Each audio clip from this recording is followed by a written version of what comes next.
Hello दोस्तों, कैसे हैं आप लोग। हमारी पिछली वीडियो में हमने चैप्टर नंबर 1 to 4 को रिव्यू किया था from the book 21 lessons for the 21st century, author Yuval Noah Harari. In this video we are going to review chapter number 5 to chapter number 6 that are communism, civilization and nationality. तो let's start our video. 2016 में अमेरिकी चुनाव के बाद mark Zuckerberg ने घोषणा की थी कि 21वीं सदी के घटते सांप्रदायिक संबंधों को सुधारने के लिए फेसबुक वह सब करेगा जो वह कर सकता है। हालांकि यह एक बहुत आवश्यक प्रतिबद्धता थी, एक बहुत ही इम्पोर्टेंट कमिटमेंट था। यह स्पष्ट नहीं है कि एक निगम या एक कॉरपोरेशन इस तरह की क्रांति का नेतृत्व कर सकता है, फिर चाहे भले उसे इस काम को करने में अपने राजस्व का त्याग करना पड़ जाए। इस सामाजिक नेटवर्किंग क्रांति की कमान चाहे जो भी हो या जो भी इस कमान को संभाले, इंसानियत को ऑनलाइन दुनिया से ऑफलाइन दुनिया को अलग करना सीखना होगा।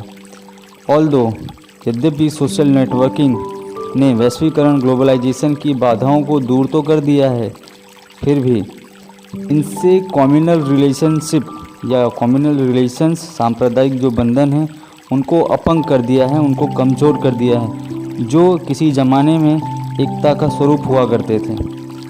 हम हज़ारों मील दूर बैठे सोशल मीडिया पर अपने दोस्तों के बारे में अधिक जानते हैं, जबकि हमारा अगले दरवाजे का जो पड़ोसी है, मीन्स जो हमारे बगल में जो पड़ोसी रहता है, वो हमारे लिए अजनबी हो गया है। ऑफलाइन रिश्तों की गिरावट या अशुद्धता धीरे धीरे ठीक से काम करने की हमारी जो क्षमता है उसको कम कर रही है, उसे मार रही है, क्योंकि इंसानों को कमेंट्स, टिप्पणियाँ, लाइक बटन के माध्यम से ऑनलाइन दुनिया के सत्यापन को तथ्यहीन किए बिना अपने अनुभवों को संसाधित करना मुश्किल हो रहा है। मतलब कि आज हमारी जो ऑफलाइन की जो लाइफ है वो इतनी करप्ट हो चुकी है या इतनी मैनिपुलेटेड हो चुकी है कि अब हम उसे ठीक से, उसकी वजह से हम ये जो हमारी ऑनलाइन की दुनिया है इसकी वजह से हमारी ऑफलाइन दुनिया में जो काम करने की शक्ति है या काम करने की कैपेसिटी है वो कम होती जा रही है, या हमारे ऑनलाइन की जो हैबिट है उसने हमारी ऑफलाइन की जो कार्य करने की शक्तियाँ हैं, क्षमता हैं, उसे कमज़ोर कर दिया है।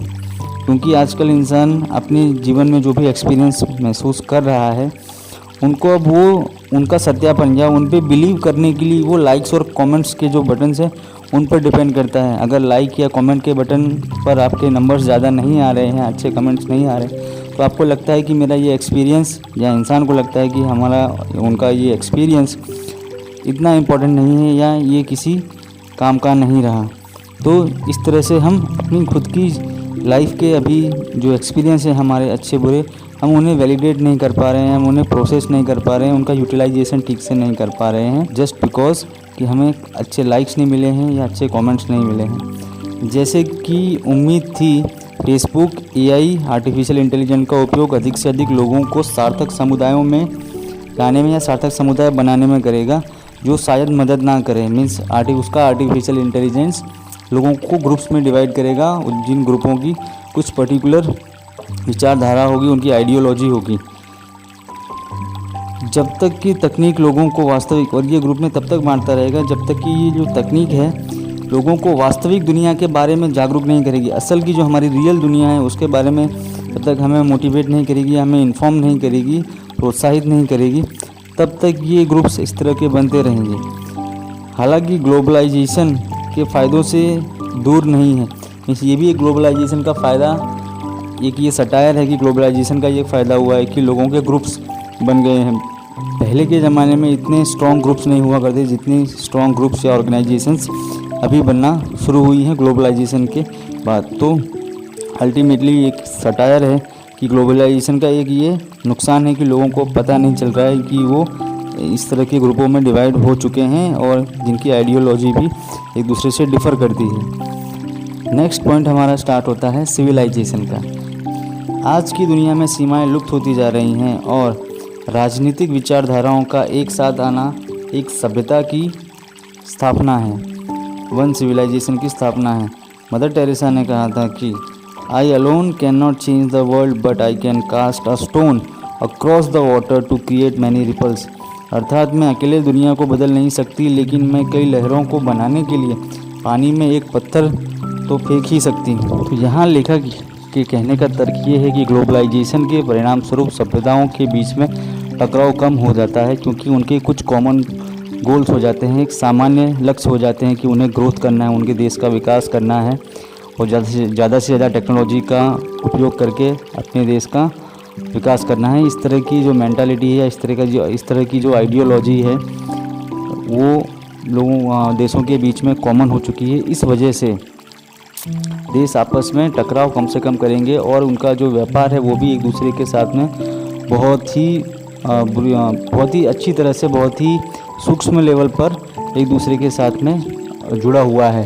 तो अगर कोई एक देश किसी एक देश के खिलाफ़ जाता है तो इसका असर बाकी के जुड़े हुए देशों के ऊपर भी होता है। तो ज़्यादातर अगर दो देशों के बीच का कोई टकराव होता है तो बाकी के देश उन्हें समझाने के लिए या उन्हें रोकने की ट्राई करते हैं, तो टकराव कम से कम होने की संभावनाएं बढ़ जाती हैं। एक तरह से देखा जाए तो इसके विपरीत दुनिया पहले से ही बारीकी से एक सिंगुलर सिविलाइजेशन है, क्योंकि जो दुनिया में जितने भी देश बने हुए सभी इंसानों से मिलकर बने हुए हैं। तो एक तरह से देखा जाए तो ये इंसानों की कौम है, इंसानों की सभ्यता है।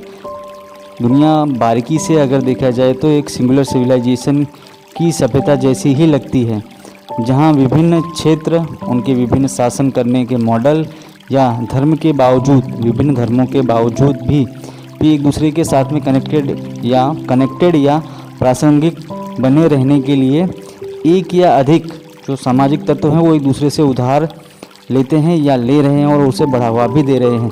मीन्स एक सोसाइटी ने, एक सिविलाइजेशन ने दूसरी सिविलाइजेशन के कुछ एक्शंस को, कुछ एक्टिविटीज़ को उधार लिया हुआ है, अपने खुद के समाज में इनकॉर्पोरेट किया हुआ है।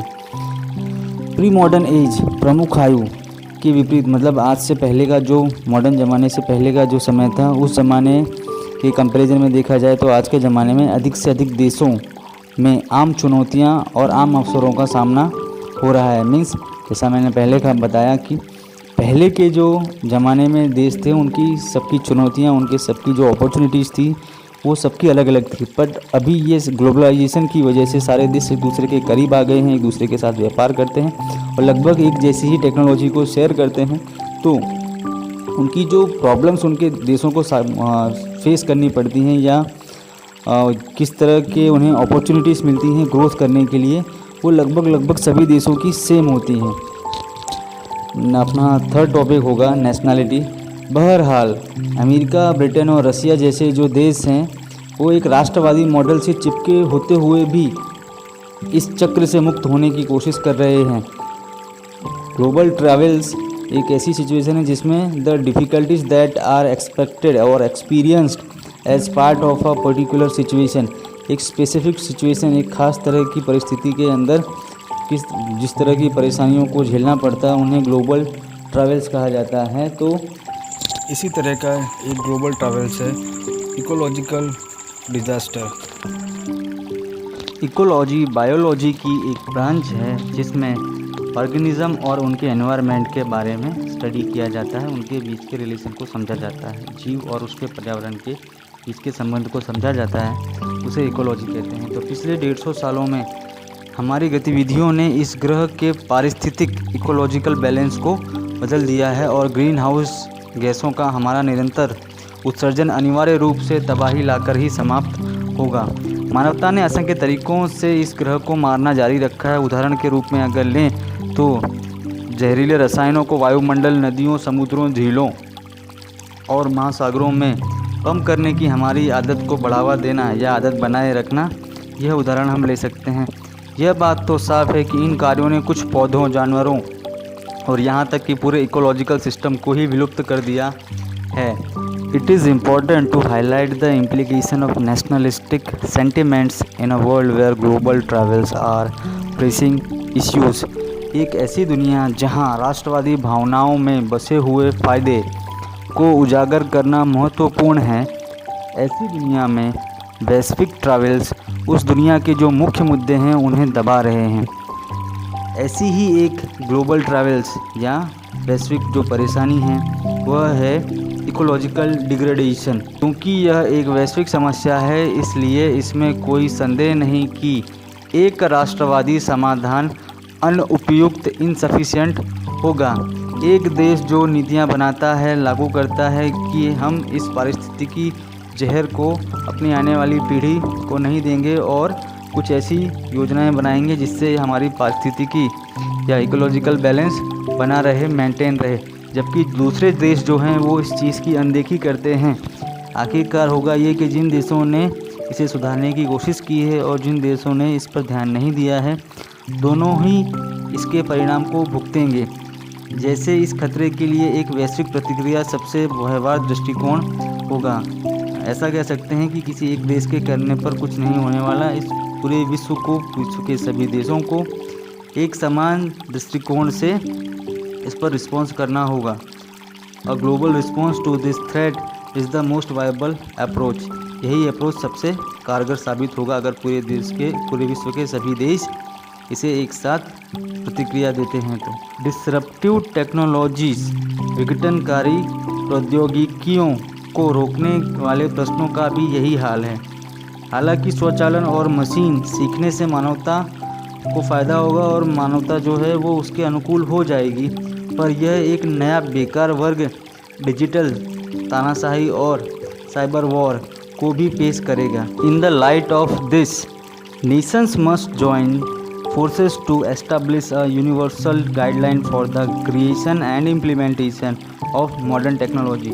तो इस ज्ञान के प्रकाश में राष्ट्रों को आधुनिक तकनीकों के निर्माण और इम्प्लीमेंटेशन के लिए एक सार्वभौमिक दिशा निर्देश गाइडलाइन स्थापित करने के लिए सेनाओं को शामिल करना चाहिए। अगर हमें इस तरह की प्रॉब्लम्स का सामना करना है, साइबर वॉर और डिजिटल तानाशाही और जो होने वाली है आने वाले समय में, उसका अगर हमें सामना करना है तो हमें इस तरह की एक सार्वभौमिक गाइडलाइन बनाना हमारे लिए कंपलसरी हो जाता है। तो यहाँ पर हमारा रिव्यू समाप्त होता है। अगले चैप्टर्स का रिव्यू हम नेक्स्ट वीडियो में करेंगे। तब तक के लिए ध्यान रखिए अपना, और आपको इस तरह की वीडियोस अगर पसंद आ रहे हैं तो प्लीज़ मेरे इस वीडियो को लाइक, शेयर, सब्सक्राइब कीजिए, जिससे मुझे मोटिवेशन मिलता रहे और मैं आगे इस तरह का काम जारी रखूँ। Thank you. मिलते हैं नेक्स्ट वीडियो में। Take care, bye bye.